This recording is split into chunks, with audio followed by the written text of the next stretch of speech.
Hello friends, home cook মঞ্জুতে আপনাদের সবাইকে অনেক অনেক স্বাগত।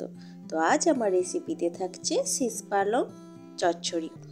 একদম সম্পূর্ণ নিরামিষ পদ্ধতিতে আমি এই চচ্চড়িটা বানাবো। ভীষণই সুস্বাদু হয় এই শীষ পালনের চচ্চড়ি। যে কোনো নিরামিষ দিনে খুব ভালো যায় এই শীষ পালনের চচ্চড়ি। ভাত হোক বা খিচুড়ি দারুণ হয় কিন্তু খেতে এই শীষ পালনের চচ্চড়ি। তো এই চচ্চড়ি বানানোর জন্য আমি যে সবজিগুলো নিয়েছি তার মধ্যে আছে আলু, বেগুন, গাজর, সিম, মূলো, বেগুন, মিষ্টি কুমড়ো আর শীষ পালং তো থাকছেই। তার সাথে নিয়েছি বিউলির ডালের বড়ি। এখন শীষ পালং চচ্চড়ি বানানোর জন্য প্রথমে আমি কড়াইতে সরষের তেল গরম করতে দিয়েছি। এখন যে বিউলির ডালের বড়িগুলো ছিল সেই বিউলির ডালের বড়িগুলো আমি এখন এই সরষের তেলের মধ্যে লালচে করে ভেজে নেব। বেশ লাল লাল করে আমি ভেজে নেব বড়িগুলো। এই শীষ পালনের মধ্যে কিন্তু এই বিউলির ডালের বড়িগুলো কিন্তু দারুণ লাগে খেতে, একদম চচ্চড়ির স্বাদটাই বদলে দেয় এই বিউলির ডালের বড়ি থাকলে। এরপর আমি তেলের মধ্যে দেব গোটা শুকনো লঙ্কা, গোটা তেজপাতা আর দেব 5 ফোড়ন। এই 5 ফোড়ন দেওয়াটা কিন্তু ভীষণই জরুরি, এতেই কিন্তু চচ্চড়ির স্বাদটা একটা অন্য মাত্রা দেয়। তো এরপর আমি ফোড়নগুলো দেওয়ার পর আমি দিচ্ছি টুকরো করে কেটে রাখা আলুটা একটু ভেজে নেব।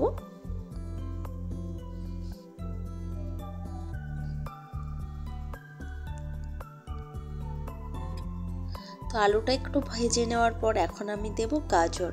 যেই সবজিগুলো সেদ্ধ হতে একটু বেশি টাইম লাগে সেই সবজিগুলো আমি প্রথমের দিকে দেব। এখন গাজরটা দেওয়ার পরও আমি একটু নাড়াচাড়া করে ভেজে নিচ্ছি। এখন আমি যে শীষ পালনের ডাঁটাগুলোকে আলাদা করে রেখেছি এবং শাকটাকে আলাদা করে রেখেছি সেই ডাঁটাগুলোকেই আমি দিয়ে নিচ্ছি। এই ডাঁটাগুলো একটু শক্ত হয়, সেদ্ধ হতে একটু টাইম লাগে, সেই জন্য একটু আগে থেকে আমি ডাঁটাগুলো দিয়ে নিচ্ছি। তো ডাঁটাগুলো দিয়ে একটু ভেজে নেওয়ার পর আমি এখন মিষ্টি কুমড়োটা এর মধ্যে দিয়ে দিচ্ছি। মিষ্টি কুমড়োটা আমি একটু মোটা করে কেটেছি। মিষ্টি কুমড়ো তো খুব তাড়াতাড়ি সেদ্ধ হয়ে যায়, সেই জন্য আমি একটু মোটা করে কেটেছি কুমড়োটা।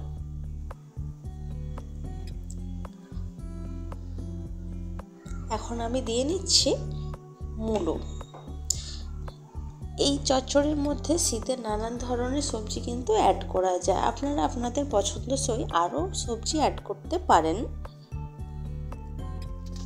আর এখন আমি দিলাম বেগুনটাও একটু মোটা করে কেটেছি। বেগুন তো ভীষণই তাড়াতাড়ি সিদ্ধ হয়ে যায়, সেই জন্য একটু মোটা করেই আমি বেগুনটা কিন্তু কেটেছি। আর এখন সবশেষে দেব সিমও সিদ্ধ হতে খুব কম টাইম লাগে, সেই জন্য সিমটা আমি শেষে দিলাম। এখন এই সমস্ত কিছু সবজি একসাথে খুব ভালো করে নেড়ে চেড়ে নেব। একটু ভালো করে ভাজা হয়ে গেলে সবজিটা, তাহলে খেতে অনেক বেশি ভালো লাগবে চচ্চড়িটা।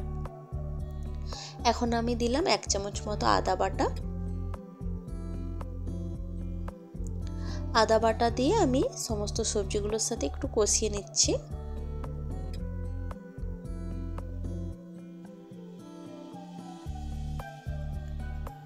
আদা বাটাটা দিয়ে একটু ভেজে নিচ্ছি, তাহলে আদার কাঁচা গন্ধটা চলে যাবে।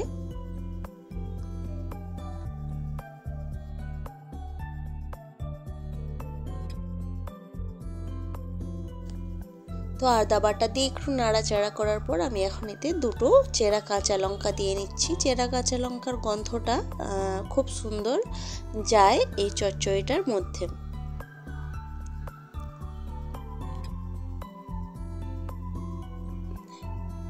এখন দিলাম স্বাদ মতো নুনটা আগেই আমি কিন্তু অ্যাড করিনি, নুনটা অনেকটা পরে অ্যাড করেছি। আগেই অ্যাড করে দিলে তাহলে সবজি থেকে জল বেরিয়ে যেত, তখন সবজিটা ঠিক করে ভাজা হতো না, তখন কিন্তু খেতে ভালো লাগতো না। সেই জন্য নুনটা আমি অনেকটা পরে দিলাম এবং তার সাথে দিয়েছি হলুদের গুঁড়ো। এখন নুন আর হলুদ দিয়ে একসাথে খুব ভালো করে নাড়াচাড়া করে নিচ্ছি।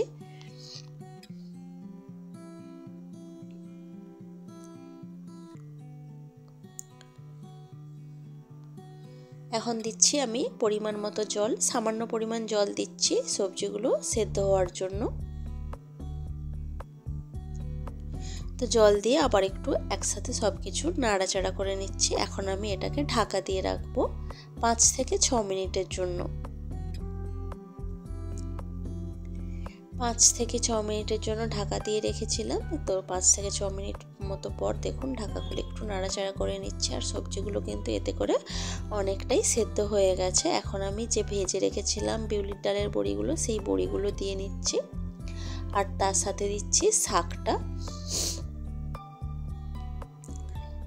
শাকটা একদম শেষে দিচ্ছি, কারণ পালং শাক খুব তাড়াতাড়ি রান্না হয়ে যায়। আগে থেকে শাকটা দিয়ে দিলে পালং শাকটা বেশি সেদ্ধ হয়ে যেত, তখন কিন্তু খেতে একদমই ভালো লাগতো না। এখন শাকটা একটু মজে যাওয়ার জন্য আমি ঢাকা দিয়ে রাখবো 3-4 মিনিটের জন্য। তো দেখুন শাকটা কিন্তু অনেকটাই মজে গেছে। এখন আমি একসাথে সব কিছু মিশিয়ে নিচ্ছি।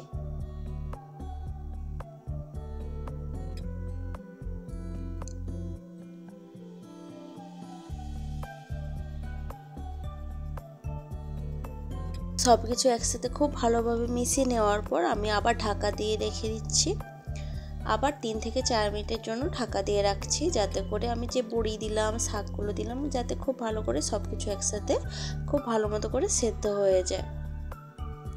তো 4 থেকে 5 মিনিট মতো পর ঢাকা খুলে আবার আমি একটু নাড়িয়ে চাড়িয়ে নিচ্ছি, সব কিছু একসাথে মিশিয়ে নিচ্ছি।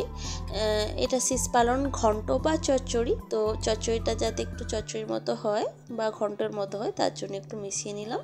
আর সবশেষে একটু দিয়ে নিচ্ছি চিনি, একটু চিনি দিয়ে নিচ্ছি, তাহলে কিন্তু এই চচ্চড়িটার স্বাদটা আরও ভালো হবে, অনেক বেশি খেতে ভালো লাগবে। তো দেখুন চচ্চড়িটা কিন্তু দেখতেও কিন্তু দারুণ হচ্ছে, ব্যাপারটা দেখি এখনই বোঝা যাচ্ছে, আর খেতেও কিন্তু অসাধারণ হয়। নিরামিষ এই চচ্চড়ি খিচুড়ির সাথে বা ভাত তো কোনো কথাই হবে না, দারুণ হয় কিন্তু। তো দেখুন এই রকমভাবে নাড়াচাড়া করার পরই কিন্তু আমি নামিয়ে নিয়েছি এই চচ্চড়িটা। দেখতে তো কত সুন্দর হয়েছে, আর খেতেও কিন্তু দারুণ হয়। তো এই রেসিপিটা আপনাদের কেমন লেগেছে সেটা কিন্তু অবশ্যই আমাকে কমেন্ট করে জানাবেন। ভালো লাগলে লাইক, কমেন্ট, শেয়ার করবেন, এবং প্লিজ আমার চ্যানেলটি সাবস্ক্রাইব করে আমার পাশে থাকবেন। তো আজকের ভিডিওটা এই পর্যন্তই থাক। দেখা হচ্ছে অন্য কোনো দিন, অন্য কোনো ভিডিওতে, অন্য কোনো রেসিপির সাথে। তো আজকের মতো টাটা, বাই বাই।